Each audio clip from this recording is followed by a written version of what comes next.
Hello बच्चों, चलिए आज हम लोग जो है क्लास 9 की जो है त्रिकोणमिति अनुपात के बारे में पढ़ते हैं। कक्षा 9वीं त्रिकोणमिति अनुपात 9th के जो चैप्टर है जी बोर्ड में त्रिकोणमिति है और आईसीएसई बोर्ड में भी है और सीबीएसई बोर्ड में भी है।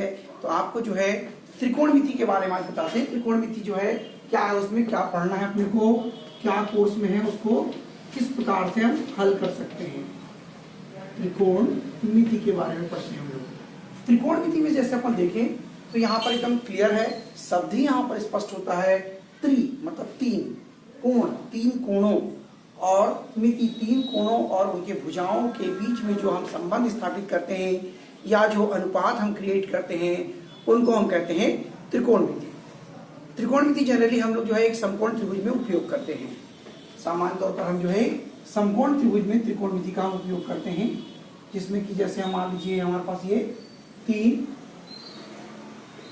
एक त्रिभुज ले लिए जिसमें कि कोण बी हमने ले लिया। यहाँ पे समकोण त्रिभुज है ए बी सी।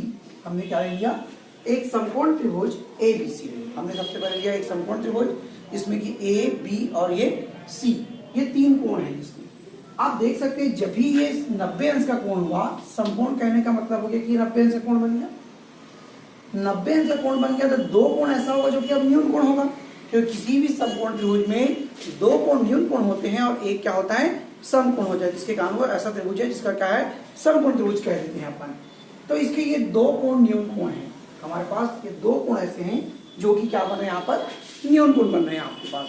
तो इन दो न्यून कोणों का प्रयोग करके आपको इनकी ये तीन भुजाएं और इन तीन कोणों की सहायता से इस त्रिकोणमिति के 6 अनुपात, जो सामान्य तौर पर हम 6 अनुपात पढ़ते हैं, sine, cos, tan, cot, cosec और सेक, इन 6 त्रिकोणमिति अनुपातों के बारे में आपको अध्ययन करना है। इनके कोण कैसे ज्ञात करते हैं, इनके भुजाओं कैसे ज्ञात करते हैं, इनके मान कैसे ज्ञात करते हैं, इनसे बनने वाले सर्वसमीकरणों को कैसे हल करते हैं, इसके बारे में जानना है। लेकिन उससे पहले हमको जानना पड़ेगा कि अगर कोई समकोण त्रिभुज हम लेते हैं तो इसमें लंब किसको कहेंगे, कर्ण किसको कहेंगे, आधार किसको कहेंगे और भुजा को।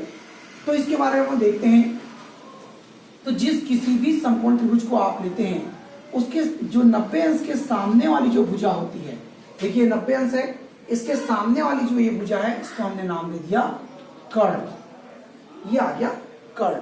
अब मान लीजिए मैं यहाँ पर लेता हूँ कोण सी को। मैंने किसको लिया, कोण सी को। तो चूंकि मैं कोण सी को ले रहा हूँ तो कोण सी, जब हम कोण सी के बारे में अध्ययन करेंगे तो कोण सी के सामने वाली जो भुजा होगी इसको हम कह देंगे लंब, और जो इस कोण के साथ आ रहा है इसको हम कहते हैं आधार। त्रिकोणमिति को पढ़ने से पहले सबसे पहले ये जरूरी होता है कि अगर कोई समकोण लेते हैं अपन, तो त्रिभुज ले रहे हैं, उस त्रिभुज में अगर किसी कोण को ले रहे हैं, कोई एक न्यून कोण को ले रहे हैं, क्योंकि दो न्यून कोण है तो भाई जरूरत के हिसाब से कभी इस वाले को लिया जाएगा, कभी इसको लेंगे। तो जब इस कोण को लेंगे तब क्या होगा, लंब कहाँ बनेगा, आधार कहाँ बनेगा, इसकी जानकारी बहुत जरूरी होती है। सबसे ज्यादा दिक्कत बच्चों को यहीं पर होती है, उसको जानना बहुत जरूरी है। अब मान लीजिए इसी त्रिभुज को हम इस प्रकार से ले लिए और ये A B C same condition बनाया, कोई अंतर नहीं है। लेकिन अभी मैंने किसको लिया था, सी को लिए थे। यहाँ पर सी को कोण लेके बनाए थे, अब मैं कोण ए लेकर के बनाता हूँ। अगर मैं कोण बी को देखूं तो कोण बी 90 अंश का है, तो 90 के सामने वाला फिक्स होता है, हर समय कर्ण कहलाएगा, और जिस कोण को ले रहे हैं उसके सामने वाली भुजा लंब कहलाती है, और जो बच गया ये आपका कहलाएगा आधार। ये आप अच्छे से समझ जाइए। अब भाई मान लीजिए अगर आपको किसी कंडीशन में ये इस प्रकार का त्रिभुज दिख रहा है, भाई अपन तो ये नहीं जानते, हम बड़े बड़े सवालों को हल करेंगे, आगे चल के हमको बड़े बड़े सवालों को, प्रश्नों को हल करना है। तो उस परिस्थिति में हो सकती है, उस कंडीशन में आपके पास सी ए डी बी कुछ भी दे दिया आपको। अब इस कोण को ले लिए मान लो, तो ये 90 दिख रहा है, तो 90 के सामने वाला तो ये कर्ण कहला गया, और ये सामने वाला क्या कहलाएगा, आपका लंब हो गया। जो बच गया वो आधार कहलाएगा। तो कई बार क्या होता है, हम इस कंडीशन में परेशान रहते हैं कि किसको लंब बोले, किसको आधार बोले, किसको हम कर्ण बोले। उस स्थिति के लिए मैंने आपको इस चीज को समझाया है। मान लीजिए आपको ये इस प्रकार का दिखा देता है कि 90 ले लिया, और इस कोण को ले लिए मान लीजिए, तो इस कोण के सामने अगर आप देखेंगे तो ये कहलाएगा लंब, ये 90 है, इसके सामने वाला कहलाएगा कर्ण, और जो बच गया ये भुजा कहलाएगी आधार। तो इस प्रकार से आप लंब, कर्ण और भुजा, आधार वगैरह के बारे में आप पढ़ सकते हो। इसके बाद आपको त्रिकोणमितीय अनुपातों के बारे में आपको समझना पड़ेगा। तो हमारे पास 6 त्रिकोणमितीय अनुपात होते हैं। हमारे पास 6 त्रिकोणमितीय अनुपात हैं, जिसमें कि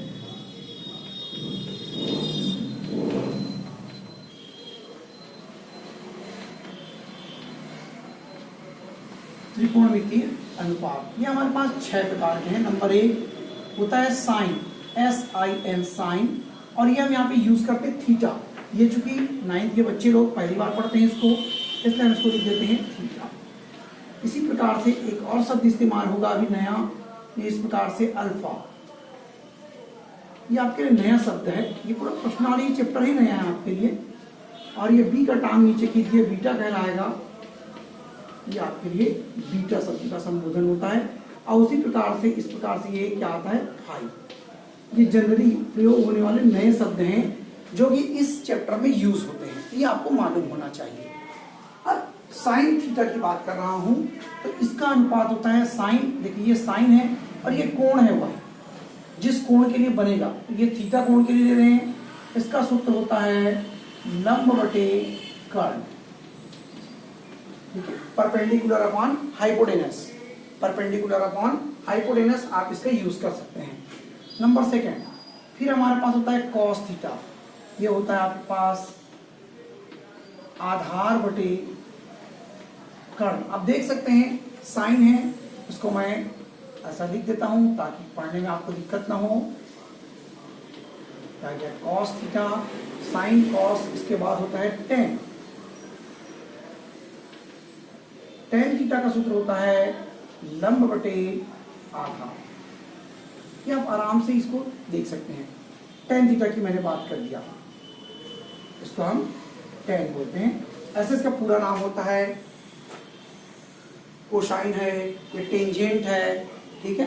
हिंदी में इसको अपन जो है ज्या बोलते हैं, इसको कोज्या बोलते हैं, इसको स्पर्शज्या बोलते हैं हिंदी में अगर बोले तो। लेकिन हिंदी भाषा बहुत कम यूज होती है, जनरली हम यहाँ पर यूज करते हैं साइन कॉस टेन, ये भाषा चलन में है, आप वैसे ही याद कीजिए। फिर यहीं पर देखिए आप चौथा जो होता है ये हमारे पास मिल जाता है cosec. Cosec theta, cosec theta का सूत्र होता है कर्ण अपॉन लंब, हाइपोटेनस अपॉन परपेंडिकुलर,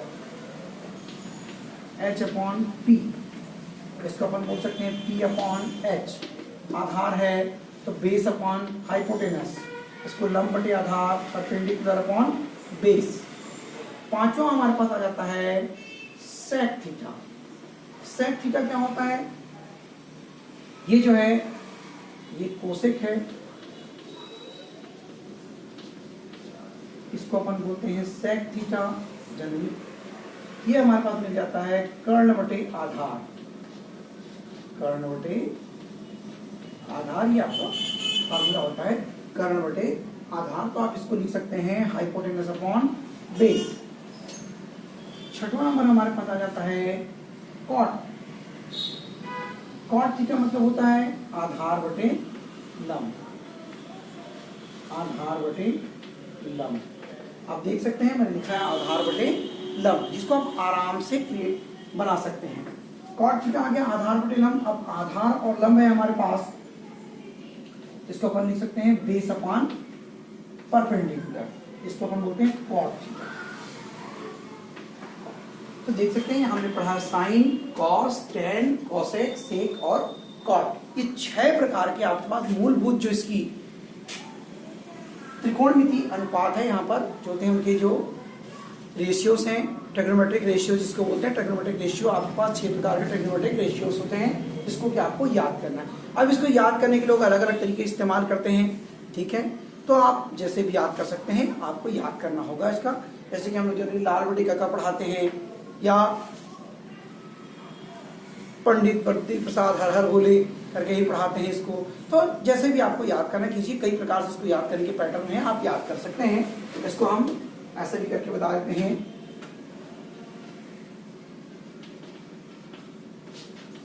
क आ, लंब बटे कर्ण, आधार बटे कर्ण और लंब बटे आधार। ये दिखा रहा है साइन थीटा को, ये दिखा रहा है कॉस थीटा को, और ये दिखाता है टेन थीटा को। इसी को उल्टा करके लिखते हैं क आ, और यहाँ पे लिखते हैं ल आ ल।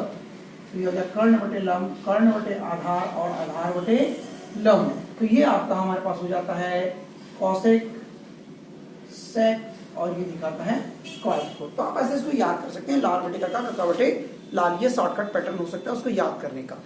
अब मान लीजिए अब आपने इसको याद कर लिया और आपको एक पास क्वेश्चन आता है, तो किस प्रकार के क्वेश्चन इसमें आते हैं अब उसके बारे में देखते हैं।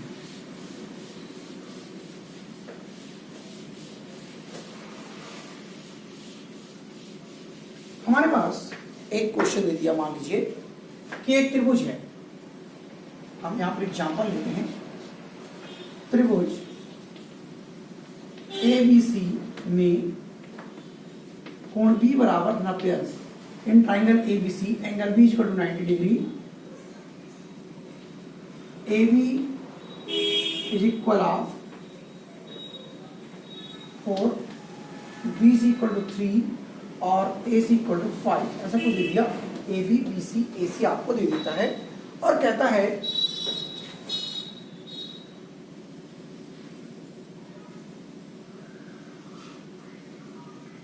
तो साइन ए और